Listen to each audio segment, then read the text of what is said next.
as you mentioned already, week 1, the team is going to be taking on Cincinnati. So that is going to be at Arrowhead. Right now, Nebraska is a 6.5-point favorite in that game, which I don't think is that big a line.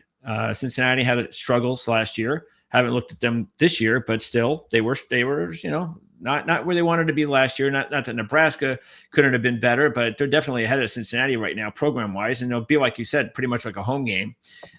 So I actually think that's not a bad way to go with Nebraska in that one. I think it's a great opener. I think it's what the team needs. It's not a layup, but it's a game that they should win. Cincinnati brings back some guys that I like. Brandon Sorsby, I think the quarterback, I think he's not a household name right now, but I think he's one of the best quarterbacks in the Big 12. He can run it. He can throw it. I think Brandon Sorsby is really good. They bring over Tawee Walker, who Nebraska's defense knows. Tawee Walker was Wisconsin's running back last year. He transfers to Cincinnati, so Nebraska's going to have to play him again.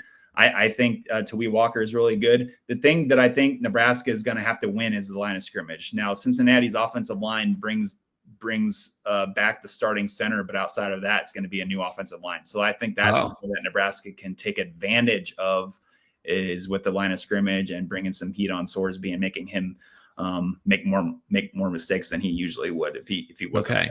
So yeah, I think it's a good opener. Like you said, it's going to be packed with red. It's going to be a Husker home game, basically.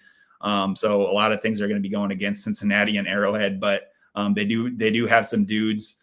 I really like the tight end. The tight end is what's his name? Joe Royer. Joe Royer is 6'5", 260 pounds. He looks like an NFL Sunday guy.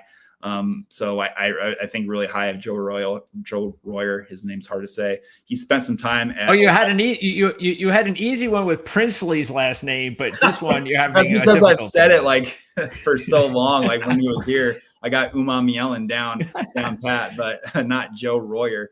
But yeah, Joe Royer, I think, is an NFL tight end right now. He's huge. He's fast. That they brought in an interesting receiver, big-bodied guy named Jeff Caldwell. He played at Lindenwood, which is an FCS program. Okay. He's 6'5", 210 pounds. He had a very, very productive season last year. Can that transition to Big 12 football? We'll see, but he did a lot of different things. He was taking handoffs in the backfield at 6'5". He's just a unique player. Caleb Goody comes over from Colorado State. Caleb Goody is fast, very fast. I'm sure Nebraska is going to see some jet sweep type actions with him in the backfield.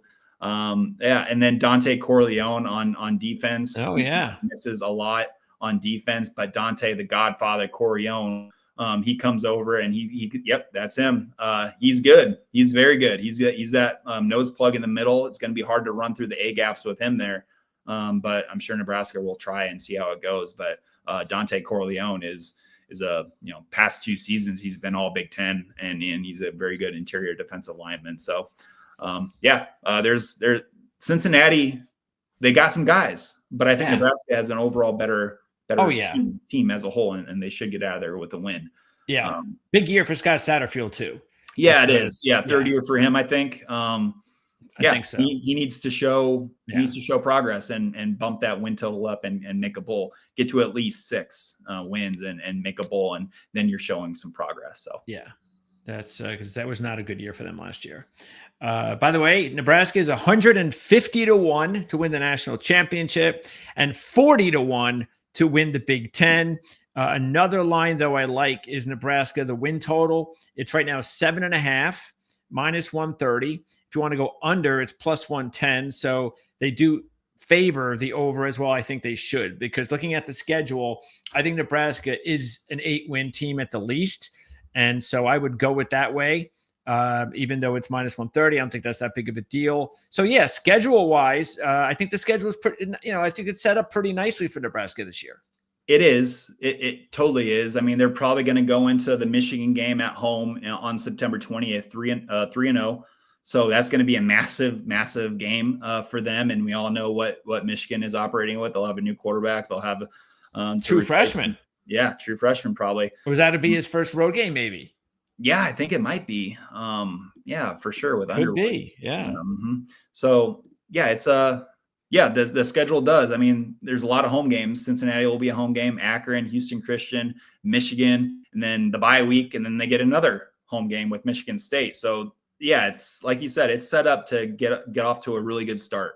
And honestly, they need that. They need to get some air under their wings. They need to take off and get this thing rolling well for that heart of that schedule. And Minnesota.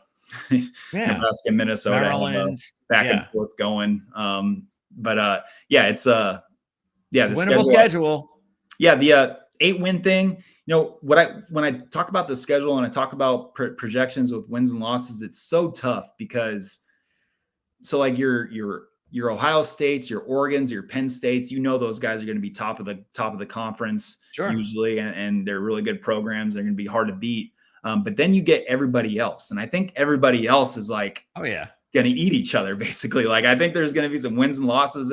It's just so hard in the middle of the conference. That middle of the pack is like so difficult to win consistently in every game because everybody's kind of similar to everybody, honestly. And so I think Nebraska is right in the middle, right in the thick of that middle tier of the Big Ten. So we'll see. That's where the schedule comes in. That's why it's important to have the schedule Nebraska has. I don't know what the other teams do, but I mean, just Rutgers, the team that I follow, I know has a murderous schedule.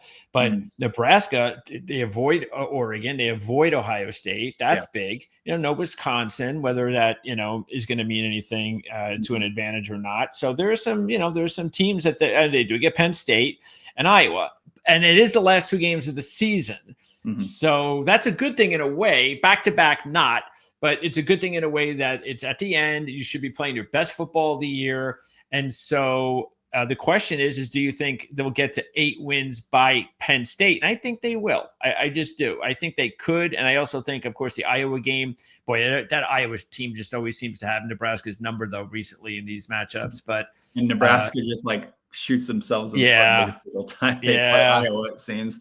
But the 8-win thing, I can definitely see it. But for that to happen, the thing that needs to happen that hasn't happened consistently is just being consistent and beating who you're supposed to beat. That's right. Within this fan base, that's the whole thing of like, well, who should Nebraska be expected to beat? Are they expected to beat USC? Are they expected to beat UCLA? Are they expected to beat Minnesota? There have been losses to Minnesota in the process. Are they expected to beat Maryland? That's going to be the first road game of the season at Maryland. That raises questions too. Is the first time away from Memorial Stadium. In my opinion, it's not a slam dunk. Maryland isn't going to be a slam dunk for Nebraska because, I mean, there's just a whole lot of things that we have seen in the past, even when Matt Rule was here, that haven't happened, that should have happened. And so for me just to come out and say, no, they'll get it fixed, I need to see something first before I say 8 wins. So, I mean, but like you said, 8 wins is absolutely on the table. Like you said, this schedule sets up nicely if they can do what they're capable of. That's the thing. And that's what every Nebraska fan is waiting for, is to take that next step and to finally put the program in position to, first of all, win those types of games. That's why I said in the very beginning of the video that I just feel like you have to take that first step.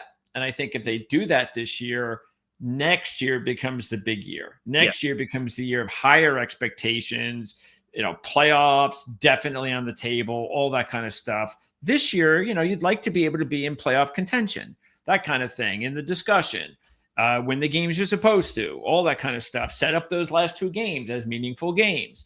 And we'll see. Again, the good thing is Nebraska has something that not a lot of teams have, and that is a very talented quarterback.